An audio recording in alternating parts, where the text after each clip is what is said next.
Hello साथियों। स्वागत करता हूँ अपने YouTube channel digital education study point में। बढ़ते हैं अपन टॉपिक को, अपनी हिस्ट्री के क्वेश्चन आंसर पढ़ते हैं। ठीक है, देखो महाजनपदों का उदय, महाजनपदों का उदय या मगध का उत्कर्ष। ठीक है, वह राजवंश जिसने मगध साम्राज्य पर शासन नहीं किया था, कौन था वो? गुप्त था। 16 महाजनपदों में से किसकी राजधानी तक्षशिला थी? किसकी थी? गांधार की थी। तक्षशिला किसकी राजधानी थी? गांधार थी। वह बौद्ध ग्रंथ जो 16 महाजनपदों का उल्लेख करता है, कौन है वो? अंगुत्तर निकाय। कौन है? अंगुत्तर निकाय है। प्रारंभ में राजगाह जो आधुनिक खालिस्तान की राजगीर का प्राकृतिक नाम है, जो मगध की राजधानी है, कहाँ पर है वो? बिहार में है। कहाँ पर है वो? बिहार में है। राजशाही राज्यों में से एक नहीं है, जो कि 7वीं और 6ठी सदी के शुरू में ईसा पूर्व भारत में मौजूद है। कहाँ पर है? वैशाली। कौन है वो? वैशाली है। मेहर भोज शासक थे, कहाँ के थे? कौन से वंश के थे? प्रतिहार वंश के थे। मेहर भोज शासक कौन से वंश के थे? प्रतिहार वंश के थे। तक्षशिला की ओर बढ़ते हुए सिंधु नदी को पार करने के बाद 326 ईसा पूर्व में भारत पर आक्रमण किया था। किसने किया था? सिकंदर ने। किसने किया था? सिकंदर ने किया था। प्राचीन काल में बौद्ध काल के दौरान कपिलवस्तु के शासक थे। कौन थे? शाक। कौन थे? शाक मुनि थे। ठीक है,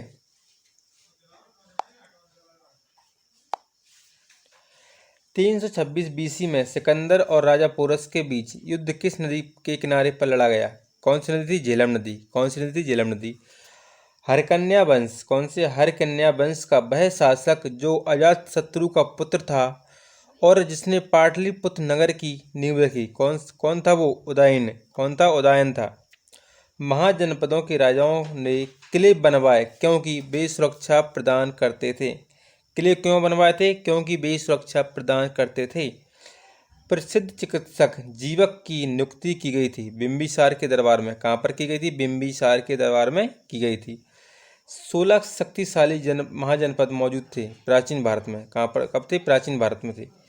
मगध एक शक्तिशाली महाजनपद होते हुए भी वैशाली में अपनी राजधानी बज्जी सहित प्रशासन के एक अन्य स्वरूप के अधीन था, जो कहलाता था गढ़ या संघ। मगध क्या कहलाता? गढ़ या संघ कहलाता था। ठीक है, अब पढ़ते हैं बौद्ध धर्म, जैन एवं बौद्ध धर्म, भागवत एवं शैव धर्म। ठीक है, जैन धर्म एवं बौद्ध धर्म। प्रारंभिक भक्ति आंदोलनों में से एक नयनारों के नेतृत्व में हुआ। वे कौन थे? शिव थे। जैन धर्म के पहले तीर्थकर कौन थे? ऋषभदेव। जैन धर्म के पहले तीर्थकर कौन थे? ऋषभदेव थे।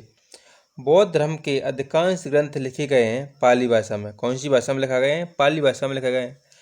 वह शासक जिसके शासन काल के दौरान बौद्ध धर्म महायान और हीयान में विभाजित हुआ, कौन था वह राजा? कनिष्क था। वह राजा कौन था? कनिष्क था।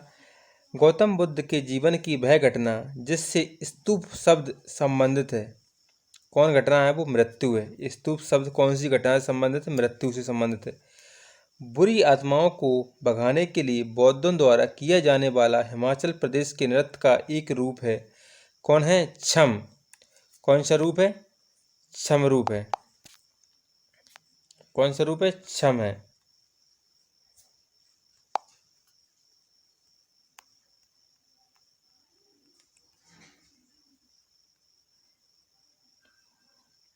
ठीक है, अगला क्वेश्चन है, भगवान गौतम बुद्ध के जीवन काल के दौरान 7वीं और 6ठी शताब्दी ईसा पूर्व में कितनी महान शक्तियाँ अस्तित्व में आईं? कितनी आई? 16। कितनी शक्तियाँ आई थी? 16 शक्तियाँ आई थी। लाइट ऑफ एशिया यानी एशिया का पुंज के रूप में किसे जाना जाता है? बुद्ध को। एशिया का पुंज किसे जाना जाता है? बुद्ध को। जातक कथाएं किस संप्रदाय से जुड़ी हुई हैं? बौद्ध धर्म से। जातक कथाएं कौन से संप्रदाय से जुड़ी हुई हैं? बौद्ध धर्म से। भगवान महावीर की शिक्षाओं के संकलन को कहा जाता है, क्या कहा जाता है? आगम सूत्र। क्या कहा जाता है? आगम सूत्र कहा जाता है। 5वीं शताब्दी ईसा पूर्व में लिखा गया पाली कैनन मूल ग्रंथ है बौद्ध धर्म का। किसका है? बौद्ध धर्म का है। कौन सा ग्रंथ? पाली कैनन बौद्ध धर्म का है। वह धार्मिक समुदाय जो व्यवहारिक जीवन में 10 सार्वभौमिक गुणों का पालन करके आत्मशुद्धि और उत्थान के लिए प्रतिवर्ष पर्युषण पर्व मनाता है, कौन सा है? जैन धर्म। कौन सा पर्व मनाता है? पर्युषण पर्व मनाता है। कौन सा धर्म मनाता है? जैन धर्म मनाता है। 12वीं सदी के कर्नाटक में वीरशैव अनुयायी थे। किसके थे? बसवन्ना के। किसके? बसवत्रा के थे। बसवत्रा के थे। तीसरी बौद्ध संगीति आयोजित की गई थी पाटलिपुत्र में। कहाँ की गई थी? पाटलिपुत्र में की गई थी। 4 महान सत्य की अवधारणा है बौद्ध धर्म में। 4 महान सत्य, द 4 नोबल ट्रूथ्स की अवधारणा किसमें है? बौद्ध धर्म में है।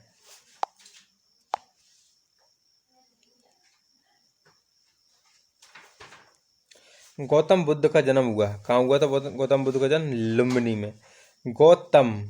लुम्बिनी में हुआ था। धार्मिक ग्रंथ त्रिपिटक संबंधित है जैन धर्म से। त्रिपिटक किससे संबंधित है? जैन धर्म से। वह राज्य जहाँ भगवान महावीर का जन्म हुआ, कौन सा है? बिहार। वह धर्म जिसके भिक्षुओं के लिए चैत्य और विहारों का निर्माण किया गया, बौद्ध धर्म। कौन सा धर्म है? बौद्ध धर्म। बौद्ध भिक्षुओं के लिए निर्मित लोमा ऋषि गुफा स्थित है, कहाँ पर है? बिहार में है। कहाँ पर स्थित है वो? बिहार में है। ठीक है, ठीक है दोस्तों, आज इतना ही। अगर वीडियो अच्छी लगे तो वीडियो को लाइक करना और चैनल को सब्सक्राइब करना। जय हिंद, जय भारत।